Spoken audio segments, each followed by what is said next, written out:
Pick a morning, any morning. You wake up and check your phone. Rogers, Bell, Telus. One of three companies owns that signal. Three companies control 87% of Canada's wireless market. You did not choose an open market this morning. You chose which of three doors to walk through. Doors that were built by the same architect. You make breakfast. The eggs came from a grocery chain. Loblaws, Sobeys, or Metro. Three companies hold nearly 89% of Canada's grocery and supermarket market. In the United States, the top three grocers control 35%. In Canada, it is 89%.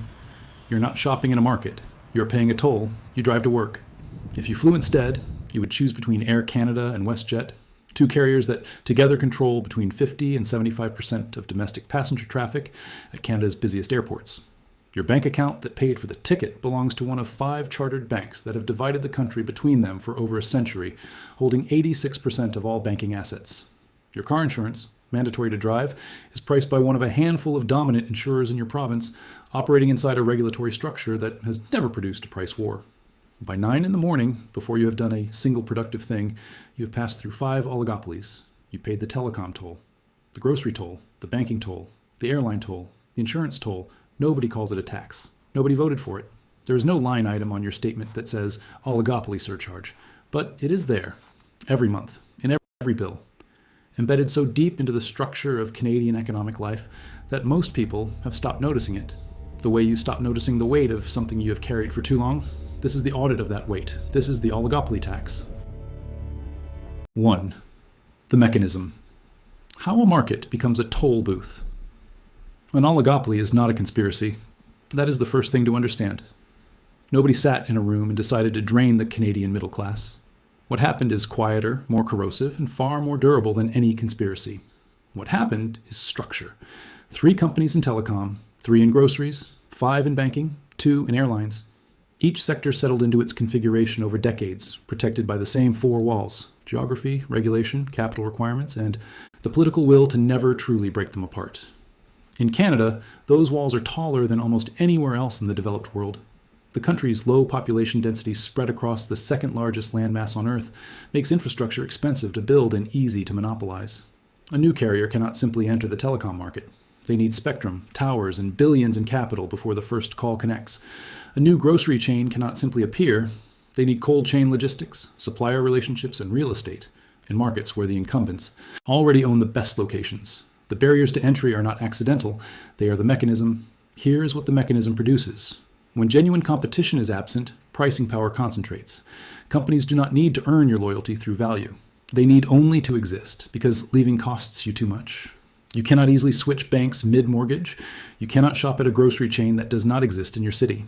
You cannot fly a route on an airline that does not fly it. The result is not a market. It is a colony of captive consumers, paying a toll at every door and mistaking it for the cost of living. And the pattern does not stop at the sectors you notice. Car insurance in Ontario is mandatory.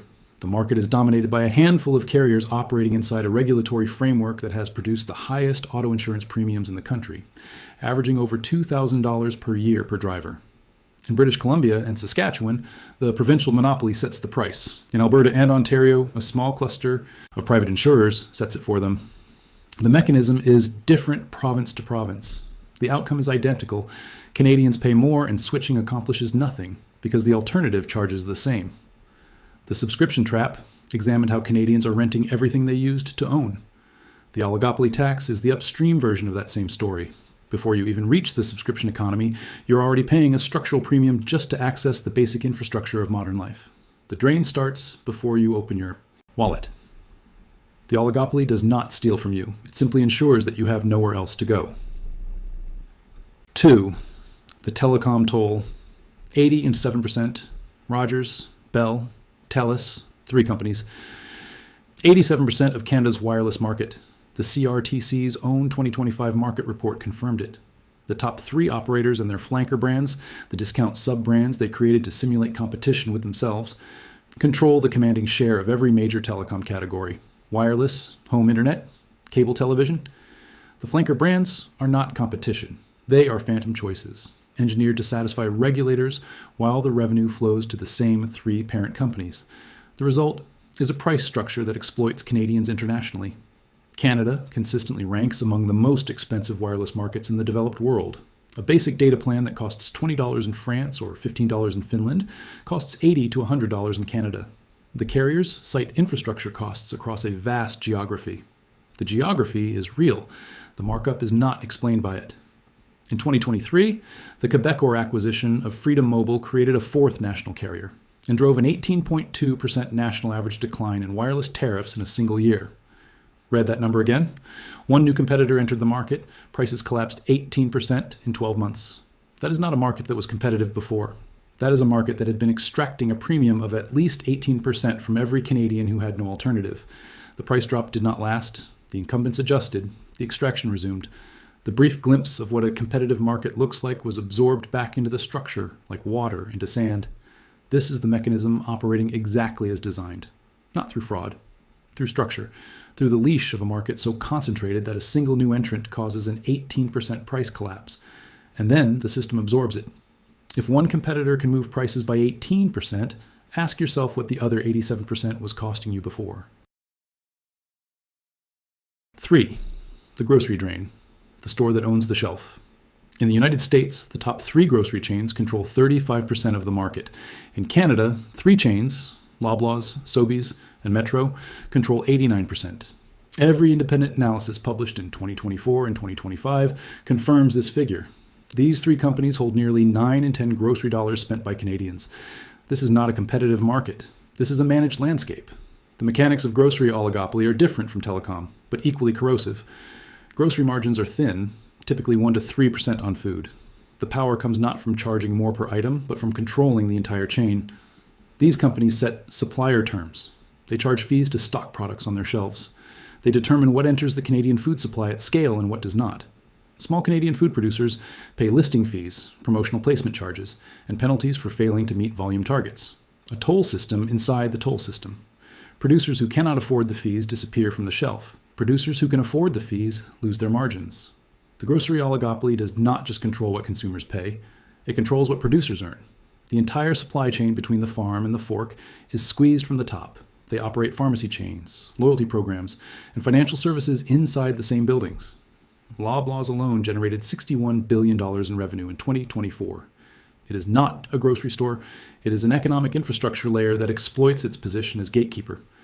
During the inflation crisis of 2022 and 2023, Loblaws reported profit margins expanding even as Canadians lined up at food banks in record numbers. In 2023, food bank usage in Canada hit a historic high of over 2 million visits per month. The grocery chains called it supply chain pressure. The Competition Bureau of Canada opened a formal study. It found coordination of conduct across major retailers. No charges were filed. The prices did not fully come back down. In the childless economy, the evidence showed that Canadians are choosing not to have children because the math does not work. Groceries are a significant line item in that math. The drain from a concentrated grocery market falls hardest on the households that spend the highest percentage of income on food, which is every household that is not wealthy. The erosion is quiet, it is monthly, and it compounds. The shelf is not neutral, the shelf is owned, and the owner charges what the market cannot push back against. 4. The banking leash, the 5 that never compete. In October 2025, the Bank of Canada's own Senior Deputy Governor Carolyn used the word publicly that Canadians have known privately for decades. She called Canada's banking sector an oligopoly. 5 banks, Royal Bank of Canada, Toronto-Dominion, Scotiabank, Bank of Montreal, CIBC. Together they hold 86.3% of all Canadian banking assets. Every mortgage, every line of credit, every business loan. 86 cents of every banking dollar in Canada flows through 5 institutions operating in the same concentrated structure for over a century. The leash works like this. When you hold a mortgage with one of the big 5, switching banks costs you legally enforced penalties, requalification under stress tests, and months of administrative friction. The system is not designed for mobility, it is designed for retention. Banks know this. Their pricing reflects it. Canadian banking fees consistently rank among the highest in the developed world compared to peer nations like the United Kingdom, Australia, and Germany. The fees do not erode your balance in a single dramatic charge. They erode it in 12 monthly installments, year after year, for the duration of the relationship. In 2024, RBC completed the acquisition of HSBC Canada for $13.5 billion, absorbing 780,000 clients and 130 branches, the most aggressive competitor the Big Five faced in decades. HSBC had entered Canada specifically offering below-market mortgage rates to win customers. The Big Five's response was not to match the rates. It was to buy the competitor. The acquisition passed regulatory review. The rates did not persist. This is the polite Ponzi scheme in institutional form. Not illegal, not conspiratorial, simply a structure that extracts the maximum from a captive market, while the regulatory architecture looks the other way. The Bank of Canada's deputy governor can name it. That does not mean it changes. The oligopoly does not need to price gouge. It simply needs to ensure that leaving costs more than staying. Have you ever tried to switch banks in Canada? How long did it take? Tell me what happened. 5. The Sky Tax. Flying Canadian. Air Canada holds 44% of domestic Canadian market share.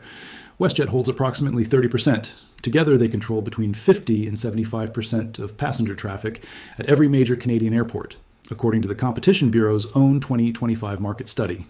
At Canada's 8 busiest airports, that combined share ranges from 56 to 78%. The Bureau's reports did not call this healthy competition. It called for opening Canadian domestic routes to foreign carriers and raising the single investor ownership cap from 25 to 49%. These are not the recommendations of a regulator that believes the market is functioning. These are the recommendations of a regulator that has diagnosed a structural trap and does not have the authority to dismantle it. Canada is a country where air travel is not optional for millions of citizens. The North depends on aircraft for medical evacuations, food resupply, and basic connectivity. Remote communities across every province have no road alternative. When the Competition Bureau found that 44% of domestic passengers had a single airline option on their route, it was not describing a market. It was describing a monopoly with paperwork. The fees compound the extraction. A domestic one-way ticket in Canada carries over $75 in mandatory government fees, airport improvement charges, and security levies before a single dollar reaches the airline. These fees have increased faster than inflation since 2020. Canada's airport fees are among the highest in the world. The airline blames the government. The government blames the airline. The Canadian traveler hemorrhages from both wounds. When Lynx Air, the last ultra-low-cost carrier attempting to disrupt the duopoly, filed for creditor protection in February 2024, it lasted less than 2 years. The structural costs of operating in Canada's aviation system, the fees, the capital requirements, the infrastructure access terms, made the math impossible for a challenger. The pattern is the same one Telecom demonstrated. The barriers are not competitive. They are architectural. New entrants are not outperformed. They are depleted by a system that was never designed to let them survive. Before Lynx, it was Canada Jetlines. Before Jetlines, it was Jetsco. Before Jetsco, it was CanJet. Every decade produces a new challenger. Every challenger follows the same trajectory. Launch with low fares, bleed cash against structural costs the incumbents have already amortized, and collapse. The graveyard of Canadian discount airlines is not evidence of bad business plans. It is evidence of a market that distorts the conditions of entry until failure is the only outcome. The incumbents do not need to compete with challengers. They simply need to wait for the structure to crush them. The sky belongs to 2 carriers, and they know it. In Canada, competition does not fail. It is priced out before it can land. 6. The verdict, the price of a rigged market. Here is what the oligopoly tax costs. Estimates from economics researchers and consumer advocacy groups place the total annual premium Canadian households pay across telecom, grocery, banking, aviation, and insurance above what comparable competitive markets produce, in the range of $3,000 to $5,000 per household per year. That is not a single dramatic charge. It is an invisible monthly deduction distributed across 5 sectors, collected by 5 different industries, totaling one structural drain on every Canadian household that participates in the modern economy. $3,000 to $5,000 per year, per household, gone before you make a single discretionary choice. Over a 30-year working life, that is $90,000 to $150,000. The down payment on a home that an entire generation has been told they cannot afford. The oligopoly tax is not just a monthly irritation. It is a lifetime of depletion disguised as the cost of being Canadian. The geography trap showed why Canada's physical layout already works against its citizens. The broken barrel showed how energy dependency compounds the extraction. The oligopoly tax is the third pillar of the same structure. Not a housing crisis, not a wage crisis, not an inflation crisis in isolation. A systemic design in which the basic infrastructure of Canadian economic life, the phone, the food, the bank, the flight, is controlled by so few players that the concept of a fair price has been replaced by the concept of what you will accept because you have no choice. This is not managed decline. This is managed extraction. And the sectors do not operate in isolation. They reinforce each other. The banks finance the telecoms. The grocery chains run financial services. The airlines depend on airport authorities that depend on government fees that depend on the revenue assumptions of a two-carrier market. The oligopolies are not 5 separate problems. They are one interlocking structure, each sector's concentration making the others more durable, each toll justifying the next. The Competition Bureau has published reports. Economists have filed warnings. Parliament has held hearings. The banks have grown larger. The grocery margins have expanded. The telecom prices have returned after the brief competition-driven dip. The airlines have absorbed the challengers. Every sector follows the same pattern. A ghost of competition enters, prices briefly drop, the incumbent absorbs or outlasts the threat, and the toll resumes. The mechanism continues because the mechanism is protected, not by law, not by explicit design, but by the accumulated weight of a regulatory history that was never built to dismantle what it helped create. Canada is not a country that cannot fix this. Canada is a country that has not decided to. The difference between those two sentences is the entire audit. The oligopoly tax is not a conspiracy, it is a consensus, and you are paying for it every single month. Drop a like so more Canadians see this before they pay the toll again next month. Subscribe for the economic truths nobody else will say out loud. And tell me in the comments, which oligopoly costs you the most? Telecom? Groceries? Banking? Airlines? Give me the number that made you the most angry. I am Hoch, and I will see you in the next one.